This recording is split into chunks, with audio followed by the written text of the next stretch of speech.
प्यारे बच्चों, नमस्कार। JCERT के DigiSath कार्यक्रम में आपका स्वागत है।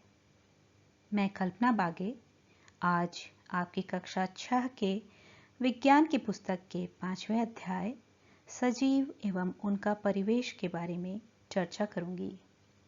आज ये अध्याय का पहला एपिसोड है। आज के वीडियो में हम सजीवों में पाए जाने वाले कुछ विशिष्ट लक्षणों के बारे में जानेंगे। तो आइए वीडियो शुरू करते हैं।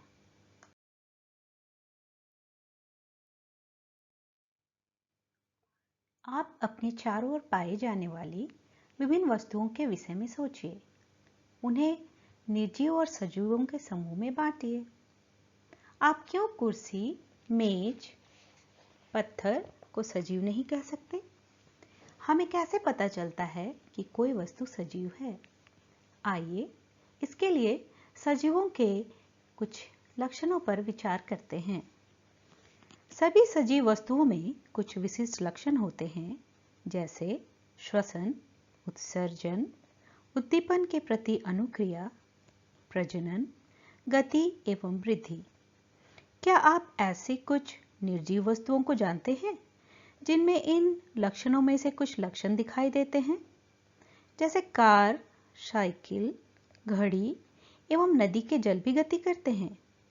आकाश में चंद्रमा भी गति करती है। क्या इन वस्तुओं को सजीव कहा जा सकता है? क्या इनमें सजीवों के सभी लक्षण पाए जाते हैं? तो यह जानने के लिए आइए हम सजीवों में गति का विस्तार से अध्ययन करते हैं। सजीवों में गति। क्या सभी सजीव गति करते हैं? जंतुओं में गति के विभिन्न तरीकों को आप जानते हैं। वे एक स्थान से दूसरे स्थान तक जाते हैं तथा उनके शरीर में अन्य प्रकार की गति भी दिखाई देती है।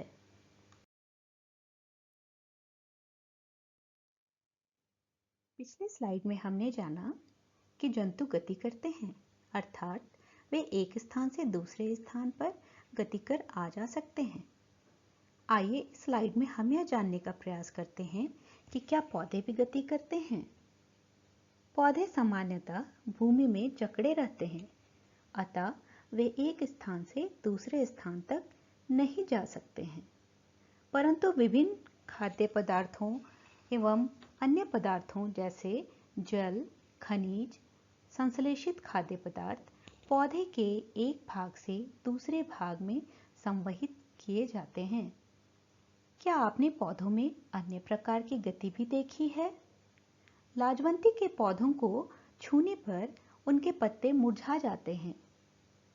लाजवंती के पत्तों का मुरझा जाना भी गति का ही उदाहरण है। क्या आपने कुछ निर्जीवों को भी गति करते देखा है? जैसे बस, कार, बादल आदि भी गति करते हैं। लेकिन क्या आपने सोचा है कि इनकी गति सजीवों से भिन्न क्यों होती है? सजीवों में पाया जाने वाला अगला लक्षण वृद्धि है। इसे जानने के लिए हम एक क्रियाकलाप करते हैं। क्या आपने कभी दुकानों में रखे हुए मूंग, दाल, चने जैसे बीजों को देखा है, जो दुकानों में महीनों रखे रहते हैं लेकिन इनमें कोई वृद्धि नहीं होती? लेकिन जब हम इन बीजों को मिट्टी में बोकर जल से सींचते हैं तो यह पौधा बन जाता है। ऐसा क्यों होता है? क्या दुकान में महीनों तक रखे गए बीज को भोजन की आवश्यकता थी, अतः यह इसमें उत्सर्जन, वृद्धि या प्रजनन हुआ था? वृद्धि सजीवों का एक प्रमुख लक्षण है। इसे हम क्रियाकलाप 3 के माध्यम से समझते हैं। बच्चों, आप अपने अपने घरों में अपने बचपन के जूते पहनने का प्रयास कीजिए। क्या आप उन छोटे हो गए जूतों को पहन पाते हैं? नहीं ना? इसी प्रकार आप अपनी 2 साल या 3 साल पुरानी पोशाक को भी पहनने का प्रयत्न कर सकते हैं, लेकिन आप उसे भी ठीक से नहीं पहन पाते हैं। ऐसा क्यों होता है? आपने सोचा है कभी?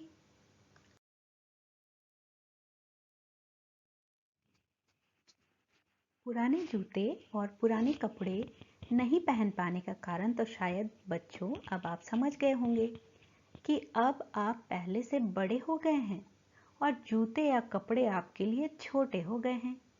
इसी बड़े होने को हम वृद्धि कहते हैं। एक छोटा सा चूजा बड़ा होकर मुर्गा या मुर्गी बन जाता है। एक छोटे से बीज में अंकुरण के साथ वृद्धि प्रारंभ होती है और समय के साथ वह विशाल वट वृक्ष का रूप ले लेता है।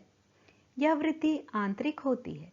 इसी प्रकार मेंढक लार्वा से वृद्धि के पश्चात वयस्क बन जाता है, जिसे हम मेंढक का जीवन चक्र भी कहते हैं। मेंढक के जीवन चक्र का चित्र आप इस स्लाइड में नीचे में देख सकते हैं। पेड़ पौधों में वृद्धि जीवन पर्यंत अर्थात जीवन भर होती है, जबकि जंतुओं में वृद्धि एक निश्चित आयु तक ही हो पाती है। प्रत्येक सजीव का एक निश्चित जीवन काल होता है और निर्जीवों में भी सजीवों के कुछ गुण पाए जा सकते हैं, परंतु निर्जीव वस्तुओं में ये सभी लक्षण एक साथ दिखाई नहीं पड़ते हैं। बच्चों, अगले स्लाइड में हम सजीवों में होने वाले श्वसन के बारे में विस्तार से चर्चा करेंगे। तो चलिए बच्चों, इस स्लाइड में हम सजीवों में पाए जाने वाले एक और लक्षण श्वसन के बारे में जानने का और समझने का प्रयास करेंगे। सभी जीवों को जीवित रहने के लिए श्वसन की प्रक्रिया आवश्यक है, अर्थात बिना सांस लिए जीव जंतु और पेड़ पौधे जीवित नहीं रह सकते। क्या कभी आपने गेहूं की बोरी में अपना हाथ डालकर देखा है? आपको गर्मी का तो अनुभव निश्चय ही हुआ होगा। गेहूं की बोरी में उत्पन्न ऊष्मा बीजों के श्वसन लेने की वजह से हुई है। हमने देखा कि बीजों में श्वसन की क्रिया उस समय भी चलती रहती है जबकि अन्य जीव प्रक्रम उतने सक्रिय नहीं हो पाते। सजीव वायुमंडल से ऑक्सीजन गैस लेते हैं और कार्बन डाइऑक्साइड गैस छोड़ते हैं, जिसे श्वसन कहा जाता है। यह सभी जीवों की विशेषता है। ग्रहण किए गए भोजन से भी श्वसन की प्रक्रिया द्वारा हमारे शरीर को ऊर्जा मिलती है। जीव जंतु अपनी नाक द्वारा श्वसन क्रिया करते हैं, जबकि पेड़ पौधे मुख्यतः अपनी पत्तियों के द्वारा। पेड़ों में इनकी जड़ों तथा तने के द्वारा भी श्वसन का काम होता है। पेड़ पौधे प्रकाश संश्लेषण की क्रिया द्वारा वायुमंडल में ऑक्सीजन मुक्त करते हैं, जो श्वसन का एक मुख्य आवश्यक घटक है।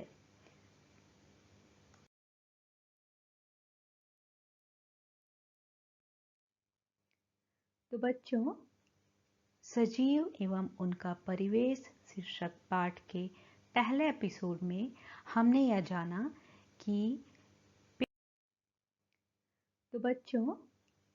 सजीव एवं उनका परिवेश शीर्षक पाठ के पहले एपिसोड में हमने यह जाना कि पेड़ पौधे एवं जीव जंतु सजीव कहलाते हैं, जबकि अन्य वस्तुओं को हम निर्जीव कहते हैं। पौधे एवं जीवों में कुछ उभयनिष्ठ लक्षण पाए जाते हैं।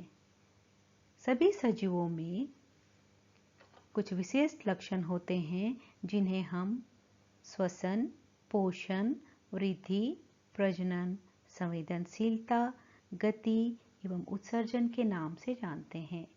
आज के पाठ में हमने वृद्धि, गति एवं श्वसन के बारे में पढ़ लिया। पाठ के अगले एपिसोड में हम सजीवों के कुछ अन्य विशिष्ट लक्षणों एवं उसके आवास और उनकी अनुकूलता के बारे में विस्तार से पढ़ेंगे। आशा करती हूँ आपको आज का पाठ रोचक लगा होगा। अगले पाठ में फिर आपसे मिलती हूँ। तब तक के लिए धन्यवाद।